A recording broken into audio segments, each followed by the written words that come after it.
అందరికీ నమస్కారం. వండని వంటలు కాన్సెప్ట్ని ముందుగా అందరి మధ్యలో తీసుకొచ్చినటువంటి రఘుత్తమ రెడ్డి గారికి ముందుగా వారికి ధన్యవాదాలు. ఆ పుస్తకంలో చాలామంది ఔత్సాహికులు తమ యొక్క అనుభవాలని పుస్తకంలో ప్రచురించడం, వాటిని వీడియో రూపంలో కూడా తీసుకురావడం జరిగింది.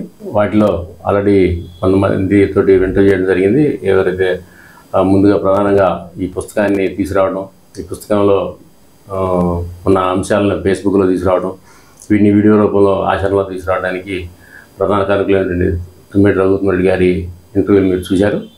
అయితే దాంట్లో ఆ పుస్తకంలో ఇంకా మిగతా రచయితలు ఎవరున్నారు, వాళ్ళు తయారు చేసిన వంటకాల గురించి వారిని కూడా పరిచయం చేయడానికి ఈరోజు మన లతా కృష్ణమూర్తి గారు, వారు మిద్దె తోటలో ఆల్రెడీ చేస్తున్నారు, అలాగే ప్రచారం కూడా చేస్తున్నారు. అలాగే ఈ పుస్తకంలో వారి యొక్క రచనలు కూడా ఉన్నాయి. అలాగే వారి వంటకాలను కూడా మీ అందరికి కూడా పరిచయం చేయాలని భావించి మన రైతు స్టూడియోలో రావడం జరిగింది. వారి ద్వారా మరికొన్ని వంటకాల్లో మీరు తెలుసుకునే ప్రయత్నం మేము చేస్తామని చెప్పి మీకు తెలియజేస్తున్నాం.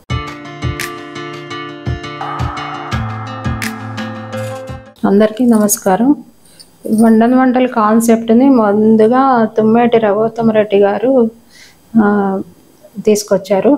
వండిన వంటల్లో జీవ పదార్థము ఉండదని చెప్పి వండని వంటలు మనకి ఆరోగ్యానికి మేలు చేస్తాయని వండని వంటలు చేసుకొని తినాలని రఘుత్తమ రెడ్డి గారు అందరినీ ఇందులో భాగస్వామ్యం చేశారు. అందులో నాకు కూడా భాగస్వామ్యం ఉన్నందుకు చాలా సంతోషంగా ఉంది.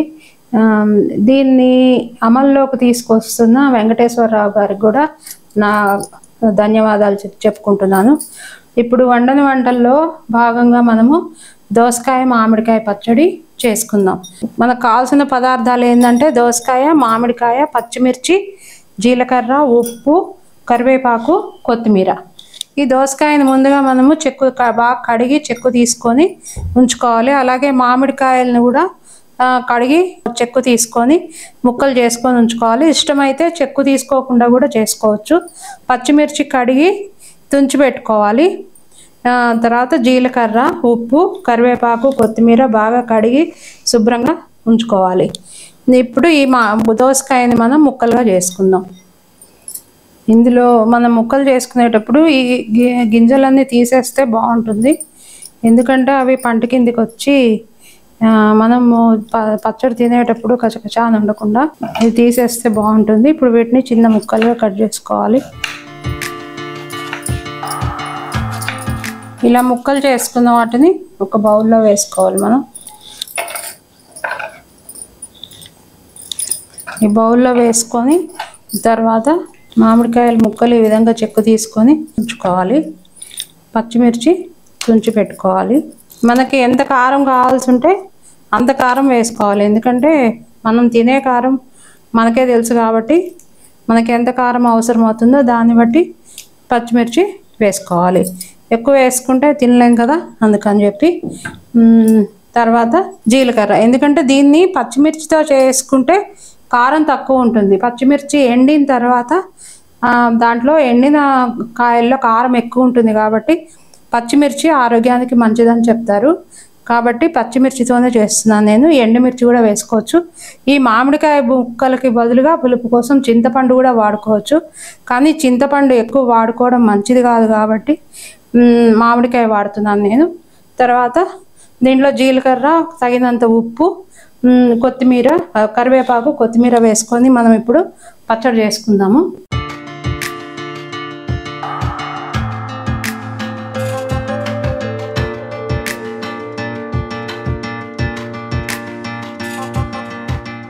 మనము ఎంత ఉప్పు కారం తింటామో చూసుకొని మన టేస్ట్ ప్రకారం వేసుకోవాలి. ఇంత వేసుకోవాలి అని ఏం లేదు.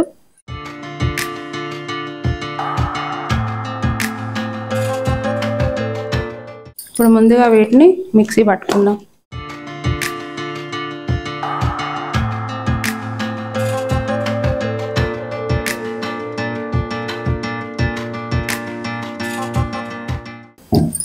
మరీ మెత్తగా చేసుకోకూడదండి, బాగుండదు. మనం మిక్సీ వేసుకునేటప్పుడు ఇలా కచ్చపచ్చగా వేసుకోవాలి. మరీ మెత్తగా పేస్ట్ లాగా వేసుకుంటే టేస్ట్ బాగుండదు రుచికి. అందుకని చెప్పి మనం ఇట్లా కచ్చపచ్చగా వేసుకుంటే రోట్లో దంచుకున్నట్టు వస్తుంది. ఎందుకంటే పచ్చళ్ళు ఎప్పుడు మనం ఇంతకు ముందు కాలంలో రోట్లోనే చేసుకునే వాళ్ళం కాబట్టి రోట్లో చేసుకుంటేనే రుచి ఎక్కువ ఉంటుంది. ఇప్పుడు రోట్లో చేసుకోవడానికి మనకు సౌకర్యంగా లేనప్పుడు మిక్సీ వాడుకుంటాము. ఈ మిక్సీ వాడుకునేటప్పుడు ఏంటంటే మరీ మెత్తగా వేసుకోకుండా ఇలా కచ్చాపచ్చగా చేసుకుంటే ఆ రుచి వస్తుంది కొంచెమైనా. ఇప్పుడు దీన్ని మనము ఒక బౌల్లోకి వేసుకుందాం. ఈ దోసకాయ ముక్కలు ఉన్న బౌల్లోకే వేసేసుకుందాం. ఎందుకంటే ఈ దోసకాయ ముక్కల్ని మనము మిక్సీ వేయట్లేదు.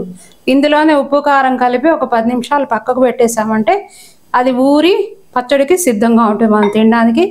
కాబట్టి మనం దీంట్లోకి వేసేసుకుందాం.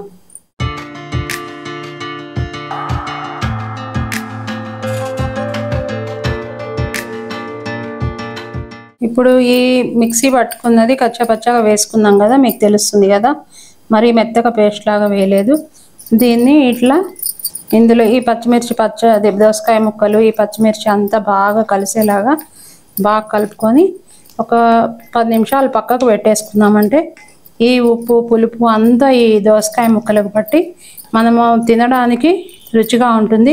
ఈ పచ్చడిని మనము రోటీలో కానీ, అన్నంలో కానీ, పుల్కాల్లో కానీ దేంట్లోకైనా తినచ్చు. చాలా రుచిగా ఉంటుంది. ఇది వండని వంటలు కాబట్టి మనము వీటిని ఏమి వేయించలేదు, దేన్ని ఉడకబెట్టలేదు కాబట్టి దీనిలోని ప్రాణశక్తి జీవ పదార్థం అనేది నశించిపోదు. ఇది కూడా మన ఇంట్లో మనం స్వయంగా మన మిద్దె తోటలో పండించుకొని చేసుకుంటే అది ఇంకా ఆరోగ్యకరము. కాబట్టి ప్రతి ఒక్కళ్ళు రసాయన రహిత కూరగాయలను పండించుకొని వారానికి కనీసం 3-4 రోజులైనా వండని వంటలు తింటే ఆరోగ్యంగా ఉంటుంది. మనకి దోసకాయ మామిడికాయ పచ్చడి రెడీ అయిపోయింది. ఇంకా దీంట్లోకి మనము పోపు పెట్టుకోకర్లేదు, ఏమక్కర్లేదు. ఇలాగే చాలా రుచిగా ఉంటుంది. మీకు కావాలంటే మీరు లాస్ట్లో ఉప్పు కారము సరిపోయిందో లేదో చూసుకొని ఏ తక్కువైతే అది కలుపుకోవచ్చు. ఇప్పుడు మనం దీంట్లో కొంచెం కొత్తిమీర తుంచి వేసుకుందాం. కొత్తిమీర వేస్తే అంటే మంచి ఫ్లేవర్ వస్తుంది, వాసన బాగుంటుంది. ఇది దోసకాయ మామిడికాయ పచ్చడి రెడీ అయిందండి. పైన మనం గార్నిష్ కూడా చేసుకోవచ్చు. ఇలా కొత్తిమీర కరివేపాకుతోటి గార్నిష్ చేసుకుంటే బాగుంటుంది. ఇది మన దోసకాయ మామిడికాయ పచ్చడి అండి, పూర్తయింది. ఈ వీడియోలో పచ్చిమిర్చి ఉల్లిగడ్డ పచ్చడి గురించి తెలుసుకున్నాము. నెక్స్ట్ ఇంకొక వీడియోలో మరొక వంటకం గురించి తెలుసుకునే ప్రయత్నం చేద్దాం. నమస్కారం.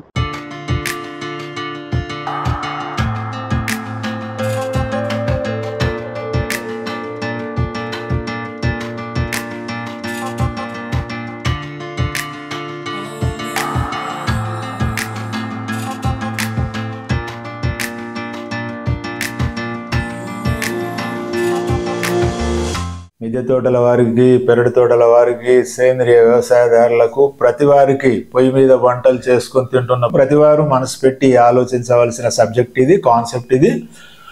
ఈ వండని వంటలు అనే కాన్సెప్ట్ మీద 41 వంటలు ఉన్నాయి. ఇందులో నాతో పాటు మరికొందరు రచయితలు ఈ వంటల్ని చేశారు. ఈ పుస్తక ఆవిష్కరణ వర్క్షాప్ 2 నెలల క్రితం మనకు హైదరాబాద్లోనే జరిగింది. ఇందులో 41 వంటలు ఉన్నాయి. ఇది రైతు నేస్తం వారికి, మీరు రైతు నేస్తం పబ్లికేషన్ నుంచి తెప్పించుకోవచ్చు ఈ పుస్తకాన్ని. వారి ఫోన్ నంబర్ కూడా నేను ఒకసారి చెప్తాను, మీరు అందరూ నోట్ చేసుకోండి. ఈ పుస్తకం అవసరమైన వాళ్ళు ఈ నంబర్కు ఫోన్ చేసి మీరు పుస్తకం తెప్పించుకోవచ్చు. Phone number 9676797777. నేను మరొకసారి చెప్తానండి, 9676797777. ఇది రైతు నేస్తం బుక్ షాప్ వారి ఫోన్ నంబరు. ఆఫీస్ అవర్స్లో చేస్తే మీకు ఈ వండని వంటలు పుస్తకం, ఇది ప్రతి ఇంట్లో ఉండదగ్గ పుస్తకం. ఇది మనకు వంటిల్లు ఎప్పుడు ప్రారంభమైందో మనకు వ్యాధులు అప్పుడే ప్రారంభమయ్యాయి, వైద్యశాలలు కూడా అప్పుడే ప్రారంభమయ్యాయి. కనుక మళ్ళీ మనం వెనక్కి వెళ్ళి పురాతన కాలపు పెద్దల యొక్క ఆహారపు అలవాట్లను గుర్తుకు తెచ్చుకొని వండకుండానే వీలైనంత మేరకి పచ్చి పదార్థాలనే మిక్స్ చేసుకుని తినే వైపు మనం కొంచెం వెళితే తప్ప మనకు ఈ అనారోగ్యాలు కొంచెము తగ్గవు. మనం సేంద్రియ ఆహారాన్ని పండించుకున్నట్టుగానే వీలైనంత ఎక్కువ వాటిని వండుకోకుండా తినడానికి, మిక్స్ చేసుకొని తినడానికి ఒక ప్రయత్నం చేయడానికి ఇదిగో తెలుగు సాహిత్యంలో ఇది మొట్టమొదటి పుస్తకం. ఇట్లాంటి కాన్సెప్ట్తో ఇప్పటి వరకు వంటల సాహిత్యంలో పుస్తకం రాలేదు. ఇది కొత్త కాన్సెప్టు. అంటే మన పురాతన సమాజంలో ఉండి మరుగున పడ్డ ఆహార సంస్కృతిలోంచి దీన్ని మనం మళ్ళీ ఇప్పుడు కొత్త తరానికి చెప్పాలి అని ఒక ప్రయత్నం చేస్తూ ఉన్నాం. ఇది మొదటి ఎడిషను. ఇంకొక 76 వంటలతో మీకు రెండో ఎడిషన్ కూడా రాబోతుంది. కనుక ప్రతి ఇంట్లో ఉండవలసిన పుస్తకం వండని వంటల పుస్తకం. ఇది ఈ పుస్తకాన్ని మీకు పరిచయం చేస్తున్నాను. ఈ వంటలన్నీ కూడా ఈ పుస్తకంలో ఉన్నాయి. ఇంకా చెప్పబోయే వంటలు మిగతా రచయితలు కూడా వచ్చి చెప్తారు. ఆ వంటలు కూడా ఈ పుస్తకంలో ఉన్నాయి. కనుక మీరంతా కూడా కొత్త ప్రయోగాలు కూడా చేయండి. ఈ వంటలను చదివి ఇంకా మీరు కొత్తగా కూడా ఏం చేయొచ్చో మీరు ఆలోచించండి. సో మరి మనం ఇది ఈ పుస్తకం అని మీకు పరిచయం చేస్తున్నాం. ఈ వీడియో మీకు నచ్చితే లైక్ చేయండి, ఇతరులకు షేర్ చేయండి. వీడియోపై మీ అభిప్రాయాన్ని కామెంట్ రూపంలో తెలపండి. మరిన్ని వ్యవసాయ వీడియోల కోసం రైతు నేస్తం యూట్యూబ్ ఛానల్ ని సబ్స్క్రైబ్ చేయండి. పక్కనే ఉన్న గంట సింబల్ నొక్కి నోటిఫికేషన్స్ ద్వారా తాజా వీడియోల సమాచారం పొందండి.